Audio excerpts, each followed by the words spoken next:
ബോളിവുഡ് നടൻ സൽമാൻ ഖാന് നേരെ വധഭീഷണി സന്ദേശം അയച്ച കേസിൽ വൻ വഴിത്തിരിവ്.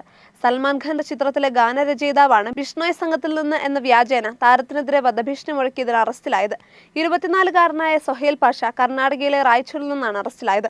സൽമാൻ ഖാന്റെ പുതിയ ചിത്രത്തിലെ മേ സിക്കന്ദർ ഹൂം എന്ന പാട്ടിന്റെ രചയിതാവാണ് സൊഹേൽ. പാട്ട് വൈറലാകാനും തനിക്ക് പ്രശസ്തി കിട്ടാനുമാണ് പാഷ ഭീഷണി അയച്ചതെന്നാണ് പോലീസ് പറയുന്നത്.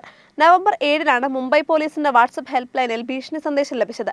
5 കോടി രൂപ നൽകിയില്ലെങ്കിൽ ബിഷ്ണോയെക്കുറിച്ച് പരാമർശമുള്ള മേ സിക്കന്ദർ ഹൂം എന്ന ഗാനത്തിന്റെ രചയിതാവിനെയും സൽമാൻ ഖാനെയും വധിക്കുമെന്നായിരുന്നു ഭീഷണി. ഗാനരചയിതാവിനെ ഇനി പാട്ടെഴുതാൻ പറ്റാത്ത അവസ്ഥയിലാക്കുമെന്നും സൽമാൻ ഖാന് ധൈര്യമുണ്ടെങ്കിൽ അവരെ രക്ഷിക്കണമെന്നും ഭീഷണി സന്ദേശത്തിൽ പറയുന്നു. തുടർന്ന് നടത്തിയ അന്വേഷണത്തിൽ റായ്ചൂരിലുള്ള വെങ്കടേഷ് നാരായൺ എന്ന ആളിന്റെ ഫോണിൽ നിന്നാണ് സന്ദേശം വന്നതെന്ന് കണ്ടെത്തി. കൂടുതൽ ചോദ്യം ചെയ്തപ്പോഴാണ് നവംബർ 3-ന് ഒരു അപരിചിതൻ ഒരു മാർക്കറ്റിൽ വെച്ച് കോൾ ചെയ്യാൻ തന്റെ ഫോൺ വാങ്ങിയിരുന്നു എന്ന കാര്യം അദ്ദേഹം പറഞ്ഞത്. തുടർന്ന് സൈബർ സെല്ലിന്റെ സഹായത്തോടെ നടത്തിയ അന്വേഷണത്തിൽ മുംബൈ ക്രൈംബ്രാഞ്ച് സംഘം റായ്ചൂരിനടുത്ത മാനവി ഗ്രാമത്തിൽ വെച്ച് പാഷയെ കണ്ടെത്തുകയായിരുന്നു.